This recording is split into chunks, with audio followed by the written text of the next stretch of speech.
Hi everyone, আসসালামু আলাইকুম। এবছর যেন বৃষ্টি থামছেই না, শুধু একটা না বৃষ্টি হয়েই যাচ্ছে। বৃষ্টি থামার কোনো নামই নেই। এর মাঝে ছাদে এসে হঠাৎ করেই কর্নারে চোখ পড়তেই দেখি গাছের মতো কি যেন দেখা যাচ্ছে। এ মা, কাছে এসে দেখি সত্যি সত্যি গাছ, তাও আবার ইঞ্চি কাপ ও আরও গাছ। এই গাছগুলো দেখতে খুবই সুন্দর লাগছে। দেখো, মাটি ছাড়া এই গাছগুলো কত সুন্দর টাইসের উপর হয়ে আছে, কিন্তু কিভাবে যেন হয়ে আছে আল্লাহই জানে। হঠাৎ করে দেখে আমি অবাক, এতদিন এই কর্নারে আমার চোখই পড়েনি। ছোটোর মতো এই গাছটার নিচে আরও দুইটা বাচ্চা গাছও আছে।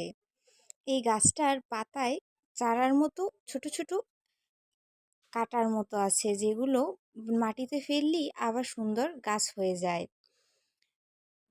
এখন তোমরাই বলো, এই গাছটা দিয়ে আমি এখন কি করব? এটাকে কি রাখবো, নাকি ফেলে দেব, নাকি সুন্দর একটা টপে এটাকে সেট করব?